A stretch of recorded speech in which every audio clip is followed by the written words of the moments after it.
Assalamualaikum warahmatullahi wabarakatuh. Selamat pagi anak-anak Indonesia, anak-anak SMA se-Indonesia yang pada hari ini semoga kalian semua dalam keadaan sehat.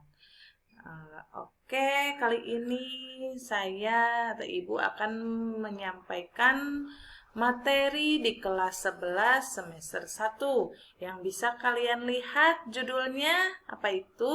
Yaitu posisi strategis Indonesia sebagai poros maritim dunia. Wah, panjang juga ya judulnya, tapi intinya dari dua kata terakhir itu maritim dunia. Nah, itu kuncinya. Jadi kalian sudah tahu apa itu maritim ya? Kalau kalian mengikuti berita-berita juga kan sering sekali berita tentang Indonesia yang menyampaikan tentang kemaritiman Indonesia. Oke, apa sih itu maritim? Oke, Ibu ulang lagi ya. Maritim itu jadi istilah lain untuk menyebutkan kelautan.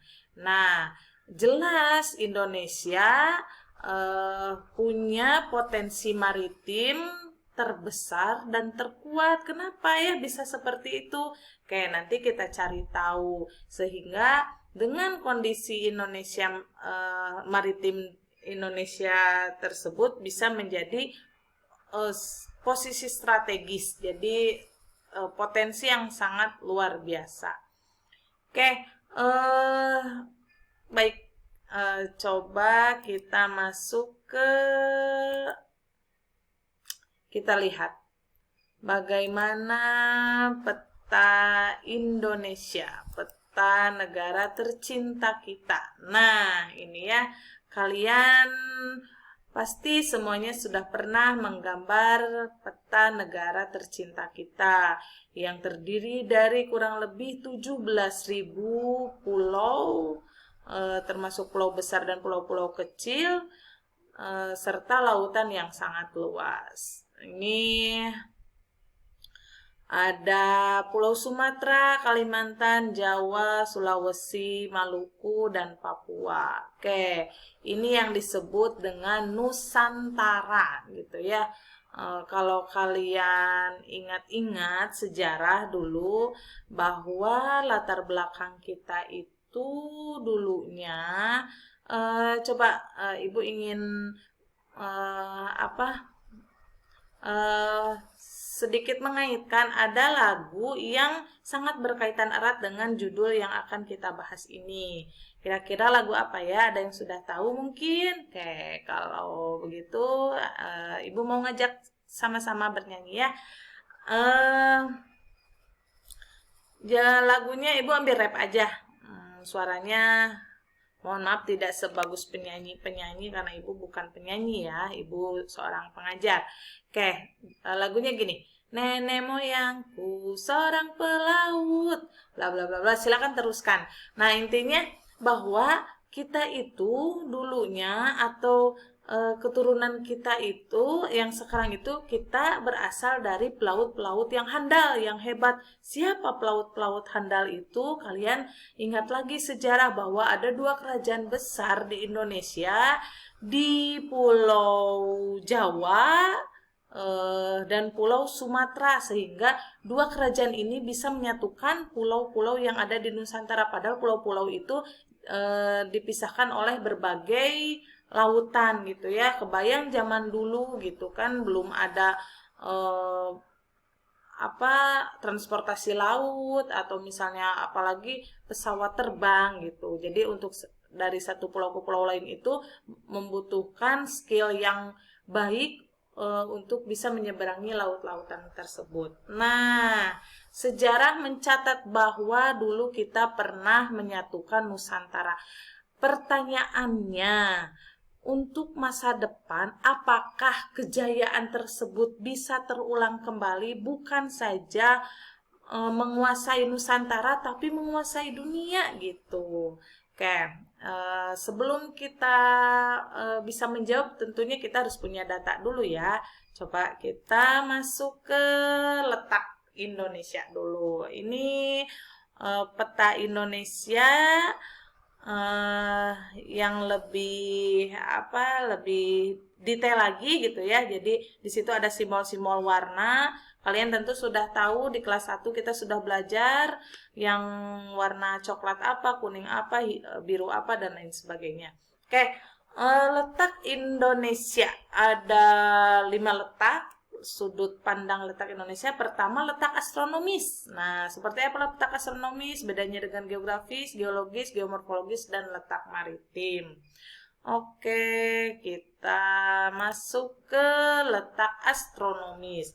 Astronomis itu dilihat dari garis lintang dan garis bujur.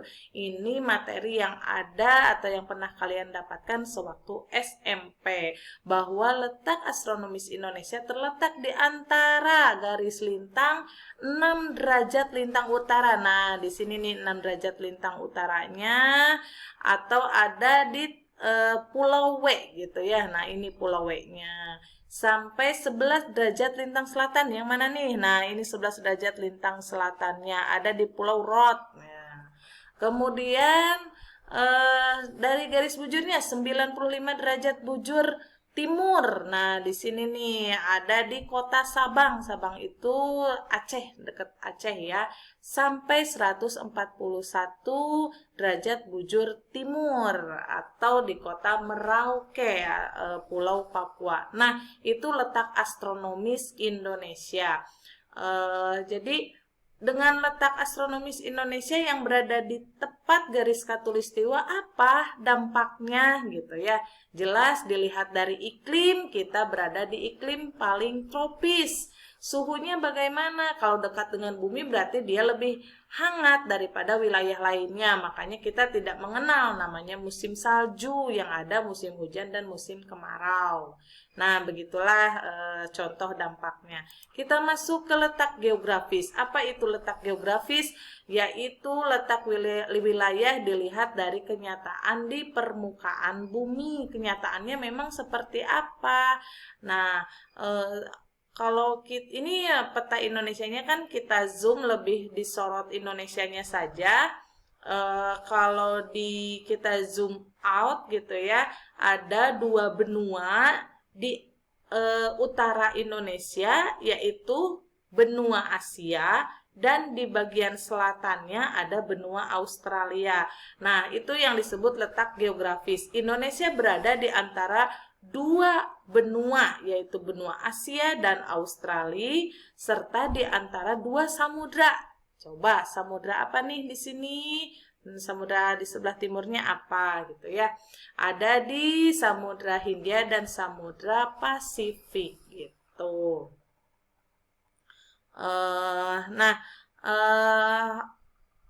Berarti ini ada 2 benua, benua Asia dan Australia, dan di antara 2 samudra, Samudra Hindia dan Samudra Pasifik.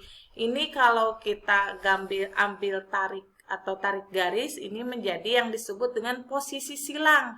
Nah, itu posisi silang itu di antara 2 benua, silang 1, yang silang keduanya 2 samudra. Begitulah. Lalu apa dampaknya gitu ya. Nah, dampaknya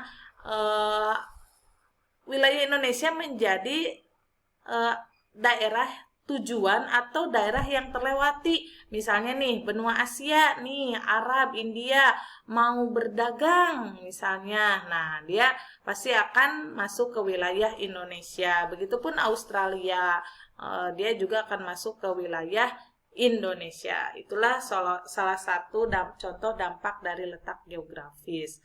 Belum lagi penyebaran kebudayaan, agama, dan lain sebagainya. Oke, lanjut ke letak yang berikutnya, letak geologis. Geologis, kalian sudah tahu geologis itu batuan ya. Jadi, Indonesia letak geologisnya di antara jalur pegunungan muda dunia. Atau kita kan sudah tahu bahwa bumi itu terdiri dari beberapa lempeng raksasa. Nah, Indonesia itu pertemuan 3 lempeng besar. Di bagian utaranya lempeng Eurasia, kemudian di bagian selatannya lempeng Indo-Australia, dan di sebelah timurnya ada lempeng Pasifik. Ketiga lempeng ini saling bertemu, artinya saling bertumbukan. Dua lempeng saling bertemu, saling bertumbukan, dua kekuatan memusat di satu titik, artinya bakal ada tekanan. Nah, tekanan yang semakin lama semakin besar itu lama-lama eh, apa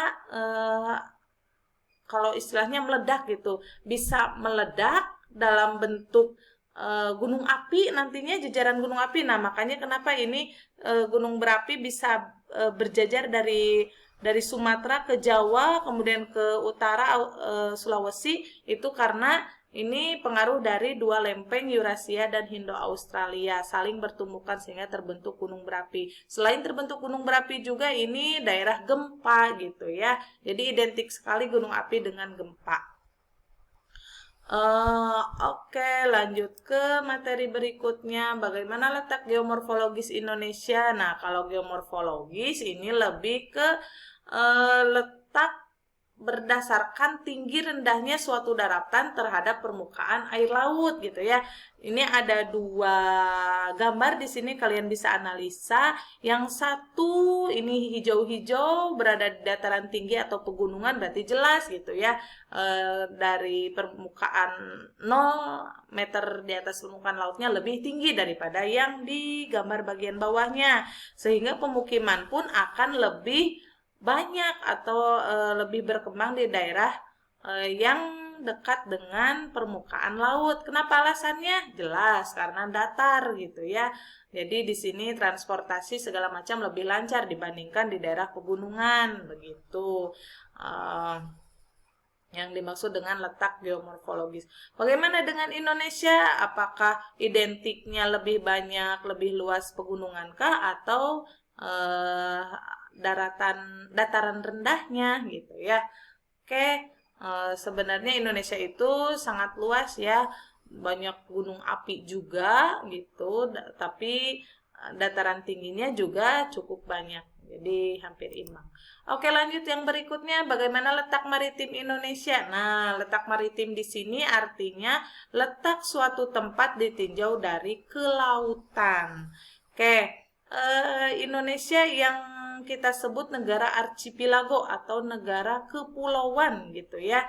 Nah, satu pulau ke pulau lain itu dipisahkan oleh lautan sehingga satu sama lain saling terisolasi begitu. Tapi karena kita satu negara, kita punya saling bekerja sama, keadilan sosial merata begitu ya. Nah, di sini kita saling berinteraksi, saling bekerja sama agar ekonomi Indonesia lebih maju gitu. Nah, manfaat posisi maritim Indonesia itu pertama adalah membuka peluang kegiatan perekonomian di bidang pelayaran, perikanan, dan pelabuhan. Jelas, karena luas daratan kalian bisa lihat, luas lautan bisa kalian lihat jauh lebih luas daripada daratannya, atau bisa kita sebut 2:1. 2:1 gitu ya. Jadi 2-nya untuk lautan, 1-nya untuk daratan. Nah, nanti kalian di berita-berita itu ada ya istilah tol laut seperti apa sih tol laut gitu. Yang kita tahu kan tol itu di daratan gitu. Kalau di laut emang seperti apa gitu. Jadi intinya mempermudah, memperlancar koneksi gitu ya, koneksi. Jadi nanti dibangun berbagai pelabuhan di titik-titik utama setiap pulau. Jadi dari satu pelabuhan ke pelabuhan lain sudah ada jalur-jalurnya. Tinggal tinggal menyeberang, sudah ada jalurnya dari satu tempat ke tempat lain, sudah ditentukan jalur-jalurnya. Jadi meminimalisir bahaya juga karena sudah ditentukan jalannya. Kalau di daratan lancar, di lautan lancar, wah gak kebayang ya. Tidak menutup kemungkinan bahwa Indonesia bisa kembali berjaya di kepulauannya. Oke, mungkin untuk part satunya, karena ini materinya luas, Ibu baru menyampaikan letak Indonesianya dulu. Pertemuan berikutnya mungkin nanti kita akan bahas tentang bagaimana luas dan batas wilayah Indonesia. Oke, anak Indonesia harus tahu wilayahnya, harus mengenal potensi wilayahnya gitu ya. Jadi ini sangat penting